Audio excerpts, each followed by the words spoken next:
Happy Thursday to you. This is John McEntyre Show live. I'm John McEntyre. Today is December the 5th, 2024. And as your favorite coach, financial coach, our goal here is to elevate your, I'm sorry, somebody was talking to me. Elevate your financial wellness and well-being. Apologize for that. I thought I was going to have to stop, but I was like, hey, this is live. Can't stop. It's live. So apologize for the awkwardness of the pause. Not gonna try to cover it up or whatever. I did it. My bad. But yeah, today, today is Thursday. Getting closer to Christmas. Hope everyone's finding those good deals, not overspending, but getting the biggest bang for the buck. That's me.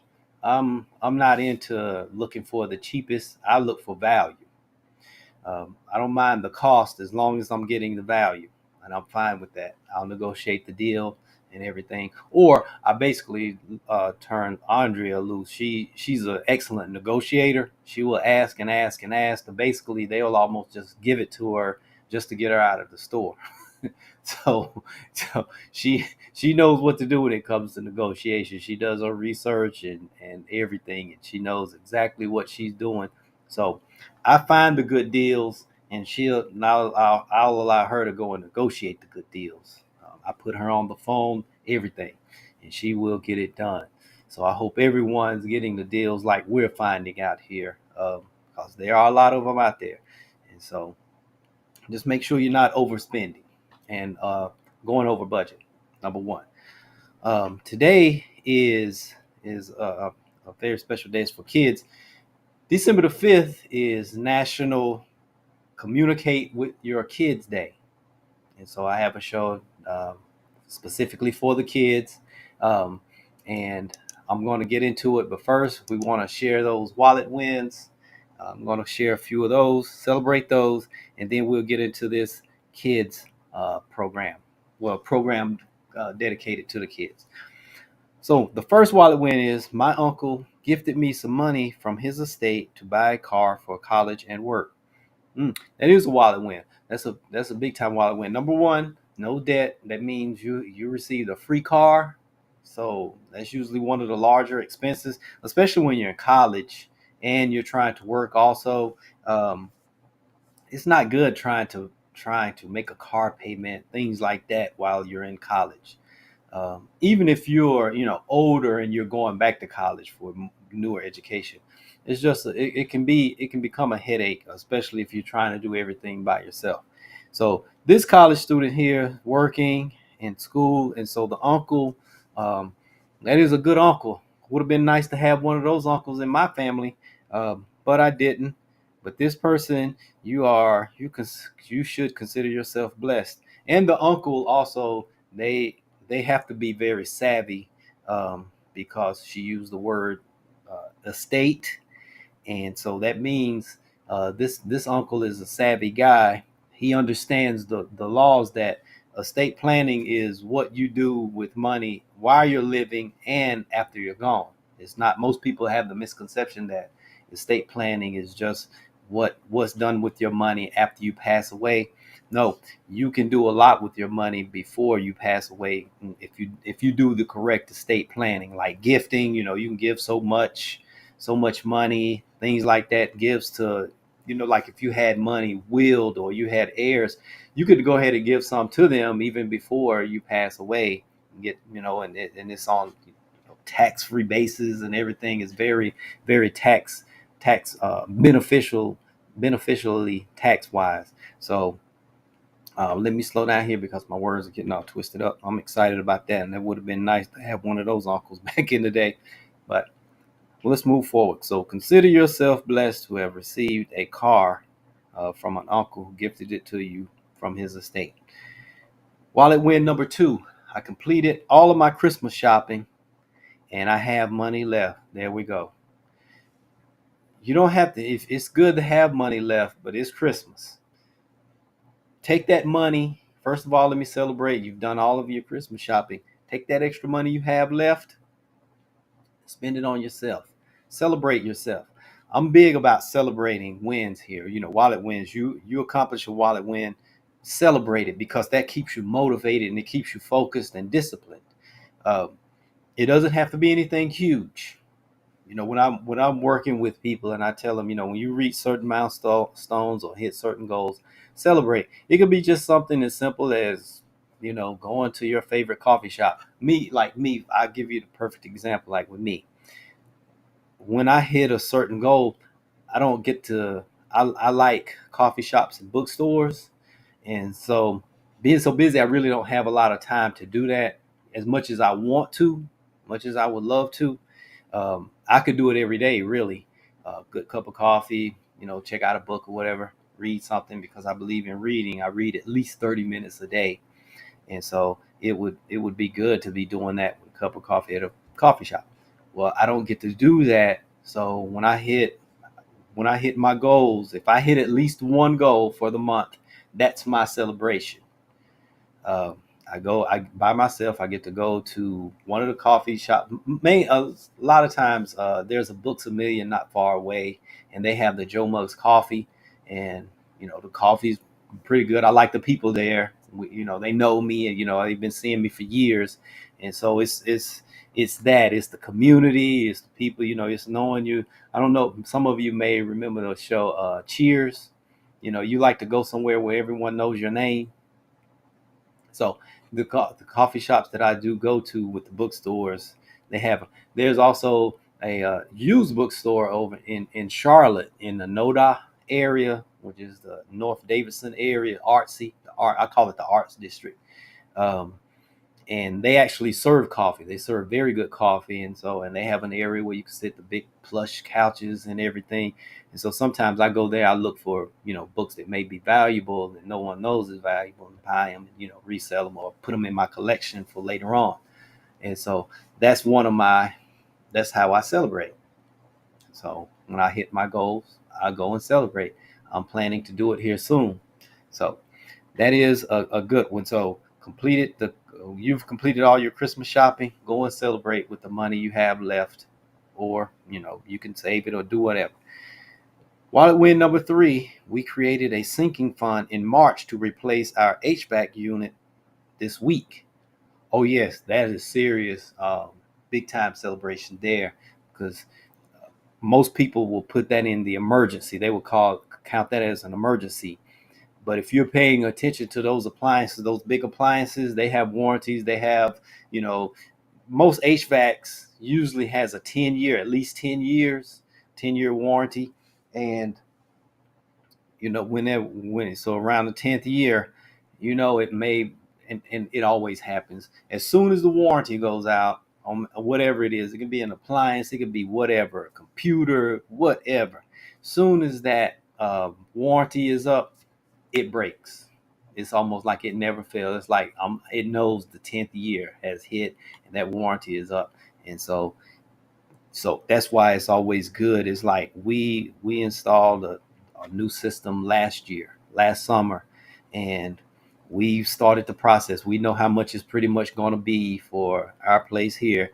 So we just put so much in a sinking fund a month, and we have the others, for the cars, things like that, for repairs, whatever is needed. And so that's what the sinking fund's about. So this was very smart. So just imagine it's Christmas time and your heating goes out. And here right now here it's cold. It's actually cold. It actually feels like winter, an early winter here. And so I'm like, just think, if you don't have that heat, or you're in the summertime, and it's in the middle of summer, and it's one of those almost 100-degree days, and your air goes out. And most of the time, those being in real estate for so long, those big appliances like that, those big systems, they give warnings before they go out. And so it's not like one day they just decide they're going to stop working. It'll give a warning. You just have to pay attention. The best thing is to just plan for it. Okay, this is how much it costs. The minimum repair on this is this much. So I at least want to start with that, and then build from there, the replacement of it. So that was very smart.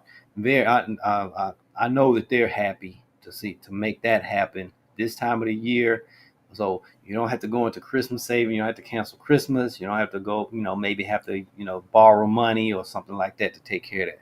So there we go. 3 big wallet wins to celebrate. All right. So let's get into this topic. So like I was saying, today, December the 5th, is National Communicate with Your Kids Day. It's just a day that's been set aside for you to be more intentional with becoming aware and communicate with your child about things.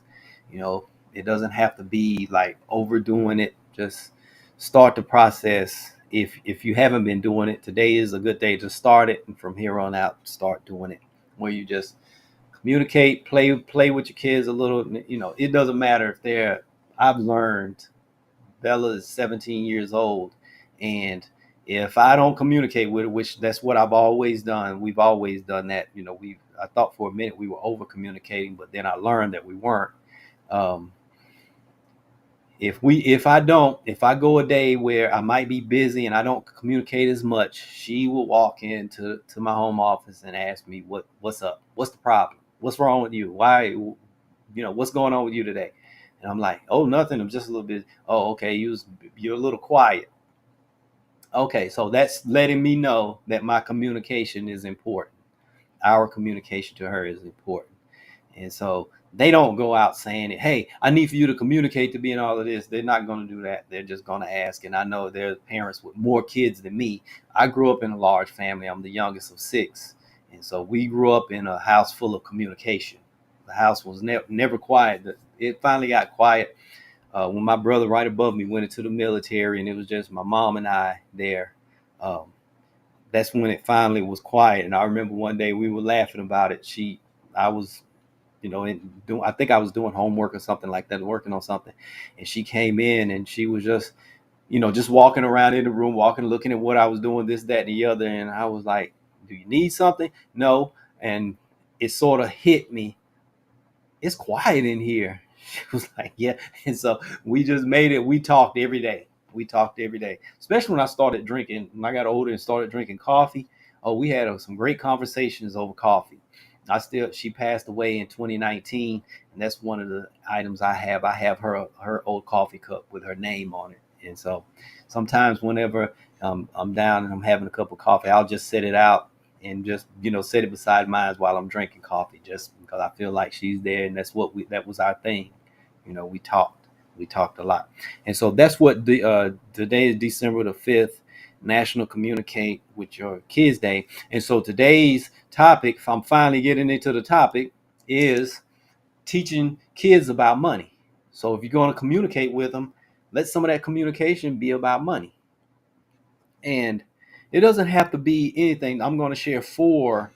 If you do these, talking to them and teaching them these 4, the other ones, as they get older, they will be much easier. They will make a lot of sense, and you're going to set them up for success later on. Because some of these, they work not only in money but just life, period. And well, when you take care of your money, you're going to pretty much be able to handle life much better, if you have your money in check. And so let's get into these. The first one is earning, how they earn, teaching them how they earn, about how to earn money. Because most, especially in America, the script is, and I'm big on scripts. The script is, go to school, get a job, and that's where you earn money. And there's nothing wrong with that. There is a place for that. But teaching them about different ways of earning money. Not everyone works for a salary. 1900, over 95%, not closer, 95 to 98% of United States population were self-employed. They were the farmers. They was, those type of workers. They worked with their hands and they produced themselves. They were mostly self-employed. As industries grew, the plants and mills, things like that, manufacturing companies, all of that, power companies, all that, as they grew, more and more people went that route, because they were promised a weekly check each week. Show up, do your job, we will pay you each week. Whereas those that are self-employed and business owners, they know that if you don't kill, you don't eat. And so basically, especially being a self-employed person, basically your income is on you. You do the work, you get paid for the work. That's uh, the hairdresser, the financial advisor, the accountant, the real estate agent, those people. Even on a higher level, athletes, performers, they don't perform, they don't get paid. They don't play, they don't get paid. Even though they have big contracts and they make a lot of money, they still are their income is dependent upon them. I remember I really learned that on a high scale. Oprah was talking about being an entrepreneur, and when she transitioned from just her show to she created own her network. She was talking about the biggest difference was, she when she had a talk show, even though she owned it, it was based solely off her. She was the face, Oprah Winfrey, out there. That's why people were tuning in. Now that she runs own, most of her the majority of the income of the company is not dependent upon her hosting a show, even though she has Super Soul Sunday, things like that. But all of those other programs, she airs other programs. Some of those she's a producer also, and so she produces and things like that. So she produces other programs that generates money for her. So she said that was a transition, you know, real big transition. And so in our household, Bella, she works by commission. She does these things. She gets paid. Plus, she works. She's a lifeguard and everything like that. She works as a lifeguard. She puts those swimming skills to use. Um, but here in the home, she works for commission. So that means she can control her income in the home. Um, she's learning. We're teaching her, okay, as a lifeguard, you're working for someone else, and so they only give you so many hours, so you know what your pay is going to be. And with them, to earn more money, you have to work more time. You have to put in more time. Over here, it's not exactly the time; it's the results. That's why she's on commission. She's getting paid for results. And we talk a lot about business. I'm like, so for instance, if you started your own um, you know swim lessons, swim instructing, you could hire other swim instructors, and you may not ever get in the pool again, but they are generating money for you. So we're talking to her about entrepreneurship, being self-employed, being an employee, and then being an investor. You take some of that extra money, and you may know a friend who has a company, wants to start a company, and you and give them money and they give you a return. So that's what we're talking about, about earning money. Because one of a lesson I learned, that was from the book Rich Dad Poor Dad by Robert Kiyosaki. I've reviewed that book. I've shared that book on the show before. One of the biggest lessons in there, and I took it to heart, that you have to be careful on how you first start to earn money, because you can become addicted to that way of receiving money. And that's usually the hardest part of becoming an entrepreneur or a self-employed person. You are used to earning money a certain way. You're used to that weekly or biweekly or monthly check or whatever. You know that it's coming, and when you go over to be working for yourself, self-employed or business, that goes away.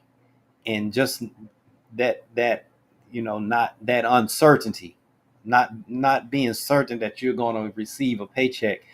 Some people, they just can't make the transition, and it's a serious emotional transition. It's mainly emotional. um, Bills start coming in, you want to go back and you want that steady paycheck to pay those bills and things like that. Nothing wrong with wanting to pay your bills, but that's usually the thing. So that's what we're teaching Bella is about, and what you should teach your kids on the ways of earning money, so they don't become addicted to one that may not be the most beneficial for them, or it may cause them to shut certain giftings they have down, would be excellent out here in the entrepreneurial world or self-employed, but they can't make the transition, and so they're just resolute and just staying with the job the rest of their life and working. So that's one. The number two is budgeting. You knew that one was coming. Budgeting the money, teaching them about budgeting. The saying is, Tell every dollar what to do now, because if you don't, it will tell you what to do later. So that's what budgeting. We're working with Bella. We're communicating. Tell parents all the time. Talk to them about budgeting. That money that comes to them, that it's not unlimited, and they have to, take the money and make it work, make it do everything that it's supposed to do. So you save, invest, give. Make it grow. You know, buy your necessities and everything. And so budgeting becomes a very important part, which goes, I just mentioned it, goes into number 3. Teach them to distinguish between needs and wants. Needs and wants. And Bella and I, we talk like this. She loves clothes. So Bella, we know you need clothes. We want you to have nice clothes. You need clothes. That's a need. But the most expensive pair of jeans in the store, that's a want. That's something that you want. Yes, you need a pair of jeans. I'm not denying that. But that doesn't mean that you have to have the most expensive pair in the store. That's just something that you want. You do the right thing with your money, making it grow, and it fits in budget. Sure, you can buy those. But just remember, that's just what you want. You don't need them. You just want them. And that keeps them in a mindset of not becoming, overspending or trying to impress other people, things like this, when, dressing sort of cars. Yes, you do need a car. You need a car for transportation and things like this to get back and forth to work, get back and forth to school, do your errands and all of this. But you don't have to do it in a Rolls Royce. That's a want. I don't need a Rolls Royce. I want a Rolls Royce. I know in my heart of hearts, I don't need one right now. I definitely wouldn't need one because I don't drive enough to justify having one. So that's something very important. Teaching them that needs, and the difference between needs and wants. You need to eat, but you don't have to eat out every day. You don't have to bust your budget eating out every day. That's a want. So that's how I look at it. Um, which goes into number 4, teaching them delayed gratification. It's okay to have things. Don't let things have you.